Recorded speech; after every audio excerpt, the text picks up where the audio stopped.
Soy médica en un hospital que ya no recuerda mis sueños de juventud. Tengo 30 años, trabajo en el mismo despacho donde aprendí a medir latidos que no siempre se oyen, donde las luces fluorescentes han visto más deseos renunciar que esperanzas nacer. Vivo sola, mi casa es un apartamento silencioso con plantas que me recuerdan que aún tengo cuidado que dar. No busco compañía, no la necesitaba hasta la tarde en que todo cambió, sin estruendo, con la discreción que tienen las aguas que encuentran su cauce. Ese día había tenido consultas desde la mañana, la sala de espera llena de historias pequeñas y urgentes, un anciano que teme perder la memoria, una mujer con la voz quebrada por la noticia de un tumor benigno, un joven que necesita que alguien le diga que todo estará bien. Me gusta pensar que soy buena en eso, en escuchar y ordenar, en poner palabra médica donde hay caos. Mi rutina me sostiene como el borde de una mesa sostiene una taza de té, firme, sin brillo. Entró él, sin avisar, con la naturalidad de quien no quiere ser observado. Era un paciente nuevo, había llamado para una cita por un problema que, en su voz, sonaba más vergonzoso que doloroso. No voy a decir su edad, no hace falta. Un hombre que, por su manera de moverse, podría haber pasado por muchas vidas. Traía en la mirada algo parecido a la timidez de quien teme haber roto las reglas. La consulta empezó como todas, preguntas controladas, precisión en las palabras, esa distancia que protege a ambos. Pero había algo en su respiración que me llamó la atención, un temblor suave, no de enfermedad sino de nervio vivo. Cuando le pedí que se acomodara en la silla, noté que su mano buscó, sin saberlo, el borde del escritorio. Fue entonces cuando lo vi. No fue una escena de película, no hubo gesto teatral. Vi cómo, con la misma culpa que se guarda un secreto, él se dejaba llevar por un gesto de alivio que nos traiciona a todos en momentos privados. Mis ojos se encontraron con lo que hacía y mi primer movimiento fue el de apartar la mirada, como si con eso pudiera devolverlo a la normalidad. Pero no pude. La curiosidad humana, esa que a veces reemplaza a la ciencia, me retuvo. Hubo, en su rostro, una mezcla de vergüenza y una pausa que pedía permiso sin palabras. Me sentí sorprendida por la calma que siguió. No hubo reproche verbal, ni alejamiento abrupto. Le ofrecí, de forma profesional, un pañuelo, fui consciente inmediatamente de la formalidad de ese acto, de cómo podía convertirse en un gesto íntimo si alguien lo deseaba. Él me miró como quien no sabe si está permitido respirar. Hubo un segundo de silencio, y en ese silencio algo cambió, en vez de la habitual vergüenza, se abrió una pequeña ventana de honestidad. Comenzamos a hablar. Primero sobre lo que su cuerpo necesitaba, sí, hablé de salud, de hábitos, de autocuidado, y luego de lo que la soledad puede hacerle a una persona. Hablamos de la rutina, de los deseos que se vuelven compañeros incómodos en noches largas, de la culpa que a veces inventamos para no sentirnos débiles. No utilicé palabras que sonaban a acusación, elegí las que curan, comprensión, referentes, límites. Él respondió con una franqueza que me dejó sin la armadura habitual, me contó de la falta, de los encuentros fallidos, de la manera en la que su cuerpo pedía consuelo cuando su vida no se lo daba. Mi papel, claro, era el de guía. Le expliqué técnicas para reconectar con su propio cuerpo sin hacerse daño, estrategias para hablar con un terapeuta sexual si lo deseaba, hábitos para encuadrar el deseo sin que se convierta en una urgencia. Pero entre líneas, hubo algo más, una corriente subterránea de reconocimiento. No era solamente un problema clínico el que resolvíamos, era una soledad que ambos reconocimos con distinta piel. Salió de mi despacho con un paso más ligero, y yo, sorprendentemente, sentí un hilo de inquietud que no sabía cómo atar. Esa noche, al cerrar la puerta de mi apartamento, repetí sus palabras como si fueran recetas olvidadas. Me pregunté por qué la imagen de su rostro se me quedó pegada a la retina. No fue morbo, fue una sensación más parecida a la empatía llevada al extremo, donde las fronteras profesionales se ven tentadas por la posibilidad humana de entender y ser entendidos. Los días siguientes, por prudencia, intenté preservar la distancia. Pero el destino, que en un hospital parece siempre estar de guardia, organizó los encuentros con la misma discreción que él y yo habíamos tenido en la consulta. Lo encontraba en pasillos, en la cafetería, en la sala de espera. Empezamos a intercambiar saludos que se alargaban, preguntas breves que se convertían en pequeños diálogos. Cada conversación nos hacía más cercanos, y eso asustaba a mi ética como médica y a mi corazón como mujer. Recuerdo la tarde en la que acepté un café con él fuera de la institución. Fue un acuerdo sencillo, hablar de sus progresos, ver cómo llevaba los ejercicios que le había propuesto. Nos sentamos en un café pequeño, con ventanas empañadas por la lluvia. Hablamos de banalidades al principio y luego, de pronto, de recuerdos de infancia. La voz de alguien que ha aprendido a escuchar, la mía, lo escuchaba sin juzgar. Él me relató cómo, de joven, aprendió a buscar refugio en actos que le daban alivio momentáneo, cómo, con el tiempo, empezó a desear algo más que consuelo efímero, una relación, un afecto verdadero. En ese momento, la conversación dejó de ser estrictamente terapéutica. Tuvo la ternura de una confesión que nadie esperaba, me dijo que nunca antes había sentido que alguien lo comprendiera sin avergonzarlo. Me miró con respeto, con esa mezcla compleja de gratitud y una luz nueva, y me di cuenta de la responsabilidad que llevaba entre manos. No era solo ayudarle a gestionar un impulso, era acompañarlo en la búsqueda de compañía auténtica. Lo que vino después fue una negociación lenta y cuidadosa. Puse límites claros, debía haber transparencia y responsabilidad, él debía entender las implicaciones de cualquier vínculo con su doctora. Fue honesto y aceptó las condiciones que propuse, sabiendo que nuestra relación no podía surgir de la opacidad. Acordamos pausas, tiempos en los que su tratamiento mental y físico seguirían siendo prioritarios.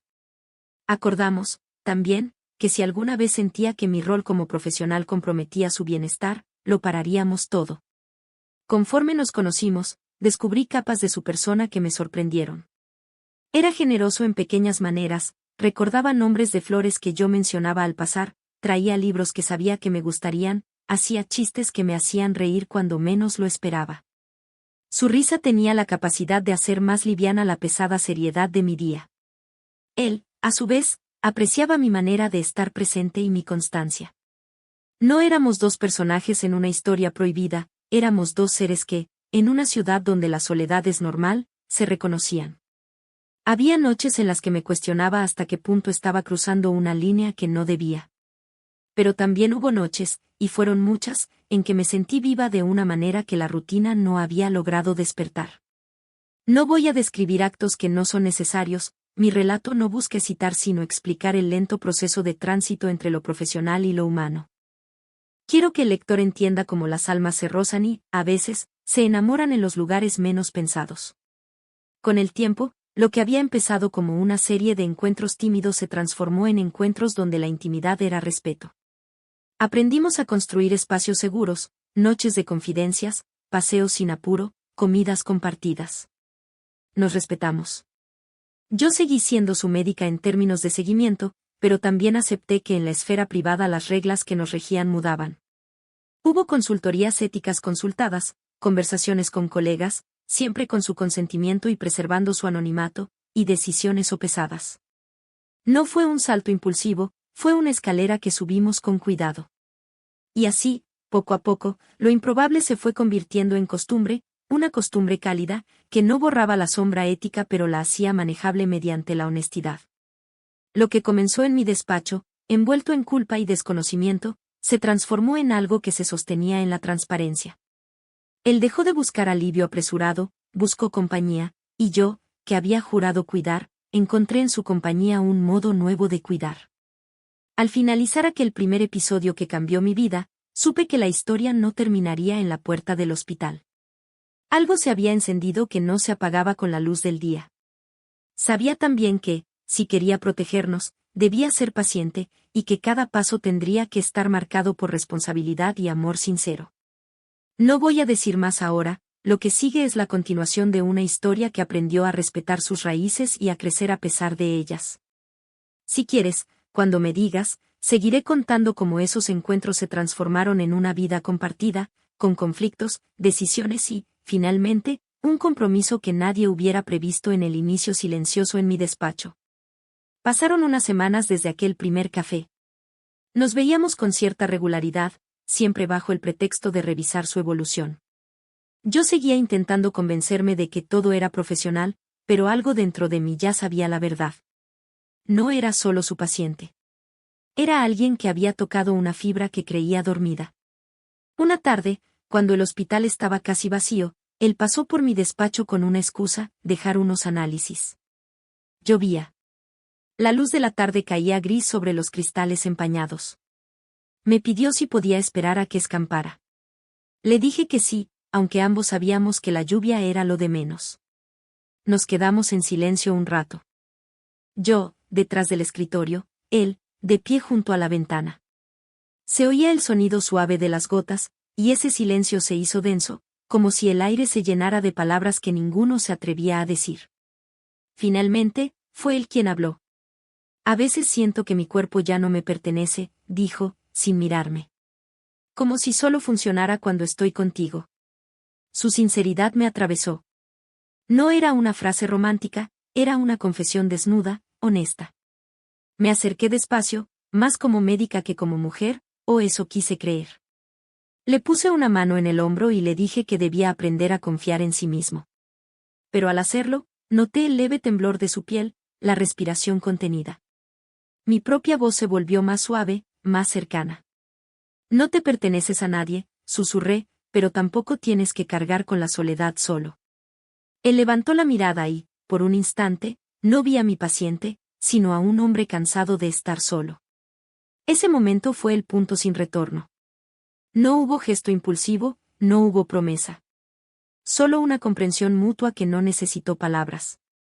Desde aquel día, las fronteras se fueron desdibujando con delicadeza. Dejamos de fingir que solo nos unía una consulta. Caminábamos juntos después del trabajo, compartíamos silencios que decían más que cualquier conversación. Y, aunque todavía intentábamos mantener la apariencia de distancia, sabíamos que ya estábamos del otro lado. Una noche, después de una larga guardia, lo encontré esperándome afuera, con 2 cafés en la mano. No dijo nada. Solo me los tendió y sonrió. Yo acepté, y al hacerlo, sentí que había dejado entrar algo más que el aroma del café, una promesa silenciosa de compañía. Aquel gesto sencillo marcó el inicio de lo nuestro.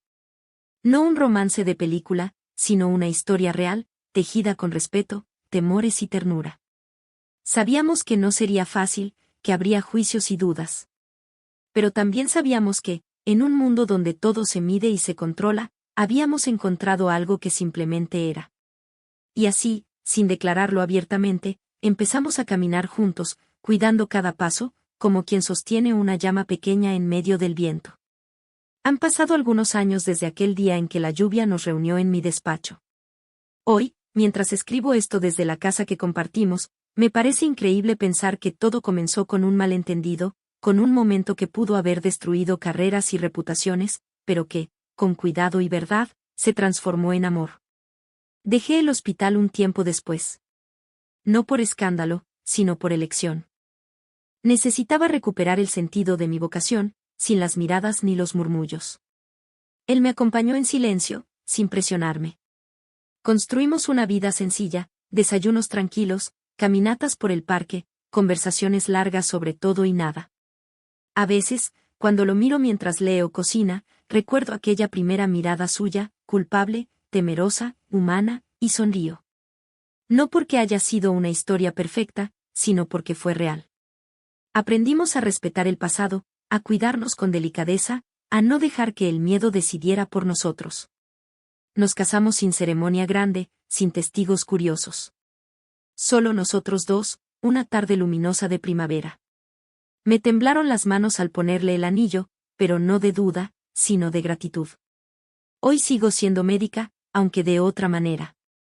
Atiendo en una pequeña clínica privada, donde escucho más y hablo menos. Él, con su calma y su lealtad, se convirtió en mi refugio. Ya no somos doctora y paciente, sino 2 almas que aprendieron que incluso en los lugares más fríos, como un despacho de hospital, pueden hacer algo cálido, limpio y duradero. Y cuando me preguntan si creo en el destino, sonrío. No lo sé. Pero sé que a veces la vida, en su manera misteriosa, nos pone frente al alma correcta, justo cuando menos lo esperamos.